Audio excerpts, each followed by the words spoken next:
इस सेना में 4 साल के लिए होंगे, 4 साल के बाद क्या करेंगे? हर 4 साल बाद नया बदलेंगे। हाँ। इससे कौन सा बेरोजगारी दूर होगी?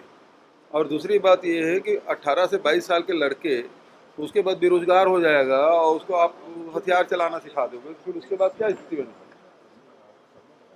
ये तो समाज के लिए ठीक भी नहीं है, उस परिवार के लिए भी ठीक नहीं है। ये किसी स्थिति में ठीक नहीं कहा जा सकता। नौकरी 35 साल की उम्र तक, हम सेना में तो 35 साल तक रहता है, तो उतना तो रहना चाहिए कम से कम। तो सरकारी दावा कर रही है 10 लाख, सरकारी दावा कर रही है अगले 1.5 साल में अगले 10 लाख नौकरियां इससे 1.5 साल की 4 साल, 1.5 साल में 10 लाख नौकरी, 1.5 साल में 10 लाख नौकरियों का उत्सर्जन हो जाएगा। इसका मतलब ये है 2 करोड़ से घट के 10 लाख, मतलब 1 साल में 7 लाख, 2 करोड़ में एक घट के 7 लाख। इसका मतलब ये है 1 करोड़ 93 लाख है वो फेक था। हमने पहले भी युवाओं के आक्रोश को दिखाया, उसके साथ हमारे भी आंसू बहे, क्योंकि कई युवा ऐसे हैं जो सपने पाले हुए हैं कि हम 15 साल सेना की नौकरी करेंगे, उसके बाद हम बाहर आएंगे, उसके बाद हमारा एक अदद मकान होगा, हमारे बच्चों की पढ़ाई अच्छी हो जाएगी और हमारी जीवन सेट हो जाएगा, और उसके बाद हम दूसरी नौकरी करेंगे, एक सेना की पेंशन हमारे पास होगी और दूसरी नौकरी भी करेंगे, हो सकता है दूसरी नौकरी की भी पेंशन मिल जाए। लेकिन अब ये सपना सपना ही रह गया है। किसी शैतान ने हिंदुस्तान के युवाओं के सपनों को समाप्त कर दिया है और उसे हैवान के रूप में, एक शैतान के रूप में विनाश की खाई की ओर ढकेल दिया है।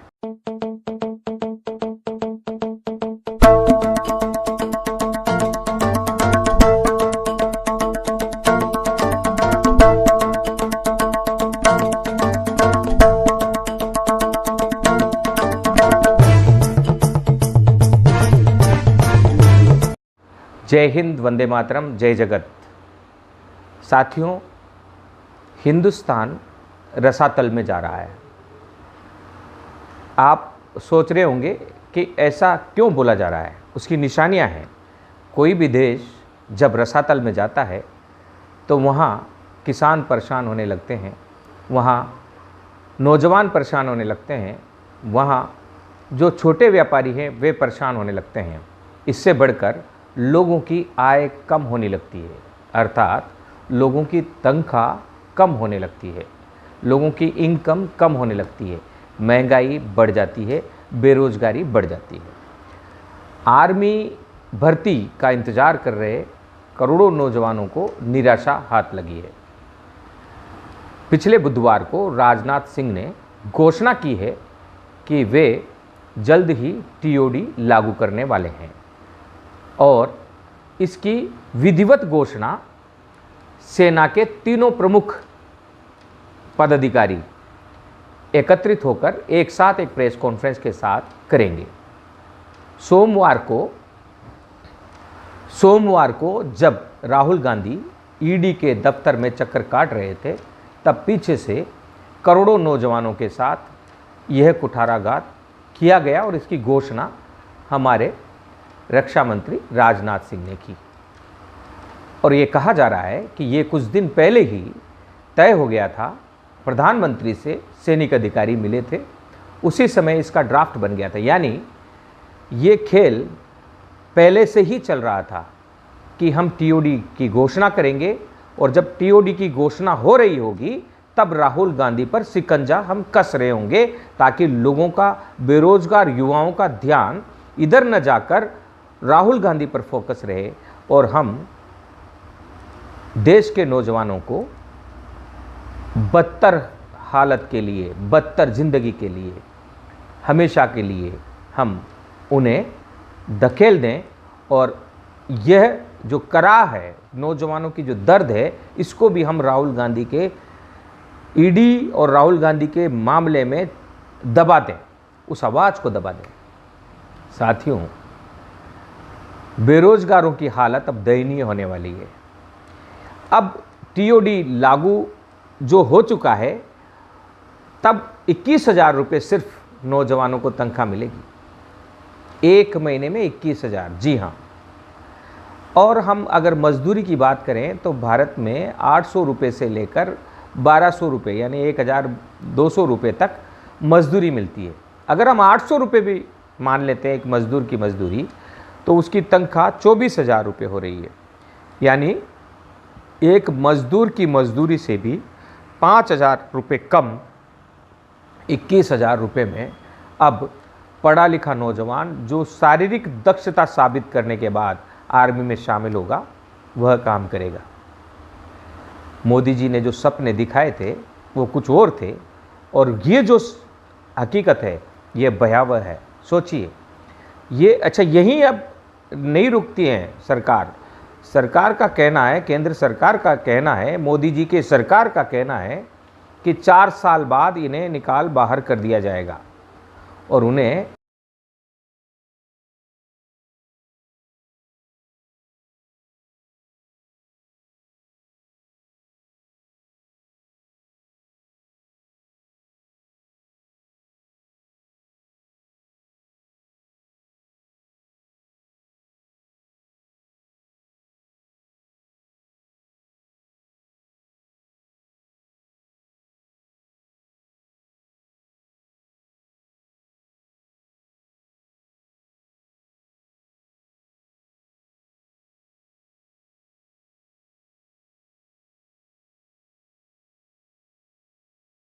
₹10,00,000 बिना टैक्स वाला पैसा दिया जाएगा। 10 लाख रुपए 4 साल की ज़िंदगी आप उसकी तबाह कर देंगे युवा की। 21 वर्ष का युवा 4 साल आपके यहाँ नौकरी करेगा, बाहर निकलेगा 26 वर्ष का हो चुका होगा। 10 लाख रुपए उसे उसकी पूरी जवानी निचोड़ने के बाद आप थमाकर उसे बाहर भेज रहे हो। 10 लाख रुपए में वो एक अच्छा मकान भी नहीं खरीद सकता, ज़मीन तक आज 10 लाख रुपए में नहीं मिलती है, और फिर 10 लाख रुपए में अपने बच्चों को पढ़ा भी नहीं सकता है। वो न इधर का रहा न उधर का। यानी 4 साल जो गैप है उसमें आपने उसकी पढ़ाई की क्षमता भी ख़त्म कर दी। अगर किसी और नौकरी के लिए तैयारी करता तो 4 साल में वो कुछ ना कुछ कर लेता, लेकिन आपने 4 साल जो पढ़ाई है वो भी उसकी तुड़वा दी और 4 साल में उसकी ज़िंदगी बर्बाद करके 10 लाख रुपए देकर भेज दिया। कोई पेंशन नहीं, जी हाँ, पेंशन भी नहीं मिलेगी। और फिर कहा जा रहा है कि उसमें से 25% लोगों को वापस 1 महीने बाद बुला लिया जाएगा। अब बुला लिया जाएगा, उनको वापस 4 साल के लिए रखा जाएगा, फिर 10 लाख रुपए देकर भेज दिया जाएगा। मोदी सरकार देश के नौजवानों के साथ खिलवाड़ कर रही है, और इस खिलवाड़ को दबाने के लिए राहुल गांधी पर, कांग्रेस पर अटैक कर रही है ताकि लोगों का ध्यान उधर रहे। और मोदी सरकार के लोग अप्रत्यक्ष रूप से हिंदू मुसलमान कर रहे हैं। भारत माता आपको माफ़ नहीं करेगी। अगर भारत माता की आत्मा में कहीं ना कहीं कोई कराह है तो सुन लेना, इस गलत करने वाले लोगों को, उनकी पीढ़ी को इसका खामियाजा भुगतना होगा। बहरहाल 21,000 रुपये प्रति माह और 10 लाख रुपए 4 साल बाद बिना टैक्स का पैसा, और कोई भी पेंशन नहीं। ये ज़िंदगी कर दी गई है आर्मी में शामिल होने की चाहत रखने वाले युवाओं की। आने वाले समय में देश हिसाब मांगेगा। गांधी टीवी सच को सच की तरह पेश करती है। हमने पहले भी युवाओं के आक्रोश को दिखाया, उसके साथ हमारे भी आंसू बहे, क्योंकि कई युवा ऐसे हैं जो सपने पाले हुए हैं कि हम 15 साल सेना की नौकरी करेंगे, उसके बाद हम बाहर आएंगे, उसके बाद हमारा एक अदद मकान होगा, हमारे बच्चों की पढ़ाई अच्छी हो जाएगी और हमारी जीवन सेट हो जाएगा, और उसके बाद हम दूसरी नौकरी करेंगे, एक सेना की पेंशन हमारे पास होगी और दूसरी नौकरी भी करेंगे, हो सकता है दूसरी नौकरी की भी पेंशन मिल जाए। लेकिन अब ये सपना ही रह गया है। किसी शैतान ने हिंदुस्तान के युवाओं के सपनों को समाप्त कर दिया है और उसे हैवान के रूप में, एक शैतान के रूप में विनाश की खाई की ओर ढकेल दिया है। हम सच को सच की तरह बताते रहेंगे, युवाओं के आक्रोश को भी आप तक पहुंचाते रहेंगे। जय हिंद, वंदे मातरम, जय जगत।